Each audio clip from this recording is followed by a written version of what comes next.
Estamos voltando para mais um bloco do nosso programa. Olha, nós estamos aqui na Sierra Móveis, onde convidamos mais uma pessoa que vai falar sobre um assunto muito interessante. Dessa vez, nós vamos abordar a medicina tradicional chinesa. Estou com a Carol Haddad. Tudo bem, Carol? Tudo bom. A Carol é médica veterinária com especialização em medicina tradicional chinesa aplicada, evidentemente, a essa área veterinária, em especial a acupuntura. As pessoas ainda, uma boa parte da população desconhece esse tipo de utilização da medicina tradicional chinesa na veterinária, Carol? Então, apesar de ser uma medicina muito antiga, 5 mil anos antes de Cristo, atualmente no Brasil a gente pode considerá-la como nova, mas eu tenho visto muita procura por parte dos proprietários. Muitas vezes eles pesquisam na internet e eles acabam chegando por informações da internet. Tem muitos profissionais que atuam com essa mesma área que você atua, com especialização? Atualmente os cursos de especialização em acupuntura veterinária, eles aumentaram a procura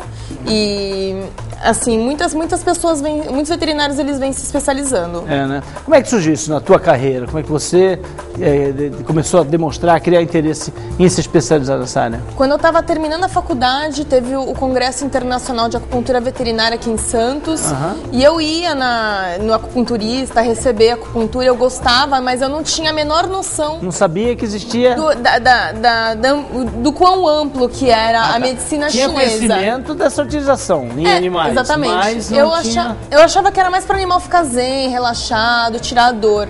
Depois, quando eu vi que o animal paralítico ele podia voltar a andar fazendo acupuntura, eu falei, é isso que eu vou fazer pro resto da minha vida. Eu já quero disparar alguns vídeos, né, que a Carol nos forneceu, que são incontáveis, né? Os casos de recuperação, animais que muitas vezes estavam até destinados ao sacrifício, né? Já desenganados, vocês acabam conseguindo recuperar. Muitos deles, a maioria deles que chegam até mim são animais que foi tentado tratamento convencional de medicina ocidental. Sim. E muitos haviam indicado sacrifício, mas a gente conseguiu resgatá-los e reabilitá-los. E eles voltaram a andar, estão super bem. Isso é um processo que a gente pode pontuar percentualmente? Em quanto por cento dos casos você consegue atingir esse êxito? Sim, a gente tem um êxito de tratamento de medicina tradicional chinesa com 95% dos casos. 95% dos casos, é verdade? É verdade. Quais são as principais patologias que essa efetividade, essa eficácia se mostra mais O que eu mais trabalho são os casos neurológicos. Então, animais com problema de coluna, que paralisaram e acabam voltando a andar com acupuntura, animais que têm sequelas de sinomose, paralisia de nervo facial.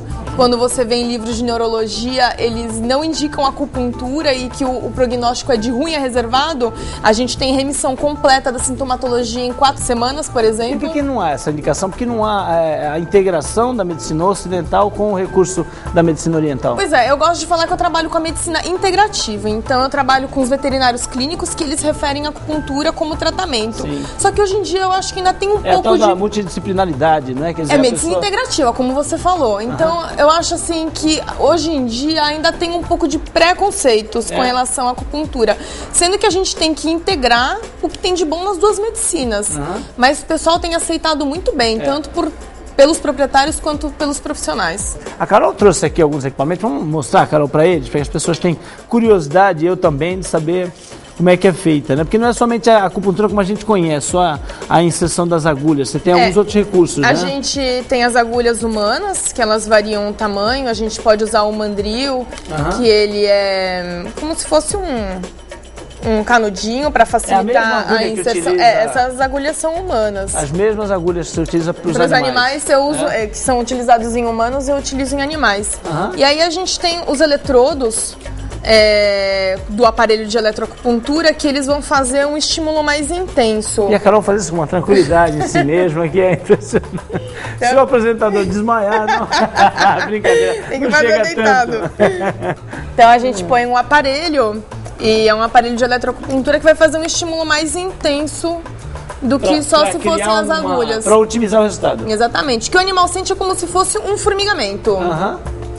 E a outra técnica que a gente utiliza é a mocha-bustão, que é um bastão com uma erva chinesa chamada Artemisia vulgaris, Sim. que eu faço aquecimento dos pontos à distância. Eu uso de duas maneiras. Para os animais que têm muita dor, que pioram com frio e com umidade, então ela vai secar a umidade e vai esquentar o organismo. E para os animais idosos, que a gente vê que eles são mais, assim, deficientes, quando você emprega o calor, eles dão uma... Reerguida. Ah, é? Uhum. Inclusive existe, não é, uma analogia, uma ligação entre as patologias e os elementos da natureza, né? A medicina Exatamente. tradicional chinesa ela é dividida dessa forma, né? Então a gente fala que são 5 elementos da natureza. A madeira, o fogo, a Aí terra... a madeira se relaciona a que tipo de patologia? Por exemplo, a gente fala da madeira, a gente lembra da árvore e lembra do vento. Então, por exemplo, as patologias que vão fazer a gente lembrar do vento. Então, as sequelas de sinomose, que tem as mioclonias, os tremores, mal de Parkinson, convulsões. Isso tudo é relacionado então à madeira. Exatamente. E aí os outros 4 elementos? Os outros elementos, então, é a madeira, o fogo, a terra, o metal e a água. E aí cada grupo de patologias é relacionado com um desses elementos. A um desses elementos. E aí o tratamento é diferenciado também? Com certeza. Direcionado? Direcionado. E daí a gente vai fazer uma seleção de pontos para tratar aquele elemento. E uma coisa muito interessante que eu venho empregando atualmente, que foi um curso que eu fiz fora do Brasil, nos Estados Unidos, é sobre dietoterapia. Então, também faz parte da medicina tradicional chinesa. Faz parte da medicina chinesa. É a dietoterapia, é a acupuntura e a fitoterapia, chinesa. E a gente fala também da mação 5 bases. Além disso, tem a massagem, que libera muita endorfina, e a respiração. Então, na China, eles praticam muito Qigong e Tai Chi Chuan. Mas como que a gente vai ensinar isso para os animais? Eu fiz Tai Chi Chuan principalmente. Mas o interessante é que hoje em dia os animais eles são confinados e eles não respiram direito. Então, o que a gente pede é para os proprietários levarem mais vezes o animal para passear, para se movimentar, para eles poderem se movimentar. Porque, na verdade, a aplicação da acupuntura e da medicina tradicional chinesa também tem foco na prevenção, né? A gente não precisa esperar o animal ficar doente para procurar ajuda Hoje em dia eu tenho proprietários que querem, por mais que o animal esteja bem, eles querem que eu vá toda semana para fazer um tratamento de prevenção. A gente está falando de animais de estimação, né? E aí o simples fato de serem animais de estimação não implica dizer que são animais tranquilos, né? E aí a gente tem casos de pitbulls, aí existe uma polêmica muito grande em torno dessa raça. Você consegue também atuar de uma certa forma para tranquilizar, para de repente mudar o comportamento de um animal desse, Carol? Então, para o comportamento, o ideal é a gente usar as ervas chinesas, que elas são ervas que vêm da China, elas são transformadas em pó, liofilizadas e encapsuladas, e a gente faz a administração oral. Que outro tipo de animal, Carol? A gente está falando de cães e gatos, né, que evidentemente são a maioria dos seus pacientes, e que outro tipo de animais você já tratou? Eu já fiz em coelho, que tem vídeo, que era um coelho que estava tetraparético, ele não andava com as 4 patas, depois de uma cirurgia de castração, provavelmente fizeram uma contenção esticando excessivamente os membros, e deve ter lesionado os nervos periféricos. Comprometido a movimentação dele. E aí, com 2 sessões, a coelhinha voltou a andar. Normalmente, é claro que cada caso é um caso, a gente sabe disso, em saúde, né? Não dá para mensurar de uma forma padronizada, mas normalmente, em média, quanto tempo, quantas sessões, de repente para aquelas patologias mais complexas, quantas sessões o dono do animal já começa a observar a melhoria de saúde desse bichinho?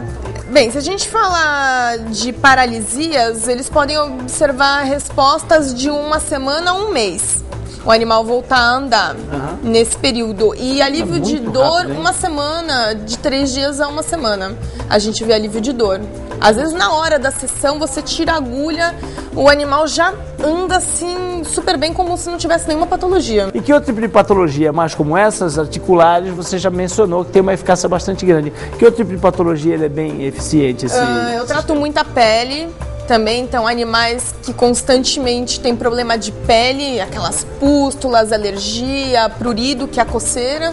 A gente faz uma mudança na alimentação e eu faço um tratamento muito interessante que se chama autoemoterapia, que eu tiro o sangue do paciente com o próprio sangue dele? Com o próprio sangue eu faço uma autovacina e injeto em pontos de acupuntura intramusculares.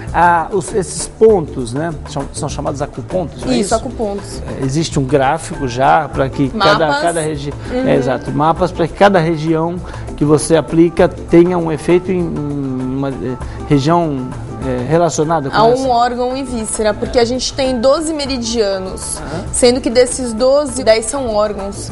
Então, cada um deles tem meridianos e pontos específicos para a gente tratar o meridiano afetado ou o órgão afetado, dependendo da patologia, se for interna ou externa. E quando é para prevenção, que é uma coisa mais geral, para equilíbrio energético, como é que são Então, essas e daí para equilíbrio energético a gente tem que trabalhar muito os órgãos de rim, que seria a nossa essência, o que a gente herda dos nossos pais, a nossa genética, e o baço e o estômago, que a gente fala que é a essência pós-nascimento.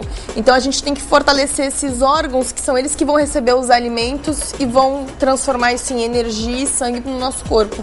Então a gente trabalha especificamente esses órgãos. Esses órgãos. Você deve ter uma procura intensa também por animais já com idade avançada, né? Bastante. Como é que é o efeito da medicina tradicional chinesa, da acupuntura nesses casos? Eu costumo receber muito esses idosos agora nessa época de chuva e frio, né? Que tudo dói, né? Os ossos, os ossinhos dele. O dono e veio o cachorro. O dono e o cachorro, né? Exatamente. E assim, a resposta é bem rápida. Né? Principalmente quando a gente emprega a moxa, eletroacupuntura também, mas as ervas chinesas que aquecem eles de dentro para fora. A moxa, que ela falou, aquela fumacinha, as pessoas estão muito habituadas a ver, né? Que fica na pontinha da agulha. E a Carol estava comentando conosco, até então não é bem humorado, que eles entram bem arriadinhos de repente naquela... Até os proprietários já estão falando alto, né? Chega aqueles proprietários idosos... Até o proprietário acaba sentindo efeito por conta da fumaça. Porque a fumaça, a inalação né? Dessa Exatamente, fumaça. Porque ela ativa outros sentidos. Daí quando termina a sessão já está todo mundo mais ativo, o proprietário já está falando mais alto. Olha, gostando. É sempre um prazer, ficarei aqui durante muito tempo, né? Colhendo e esclarecendo algumas curiosidades que as pessoas têm. A gente sabe que a população santista tem um carinho enorme pelos seus animais de estimação. Está aí mais uma grande alternativa para tratamento, cura, para efetivamente, né, ter o retorno do convívio desses animaizinhos ao seu dia a dia. Carol, muito prazer, deixa eu te dar um beijo, parabéns pelo teu trabalho, viu? Obrigada. Obrigado. E nós vamos fazer um intervalo rapidinho e nós voltamos, não sai daí.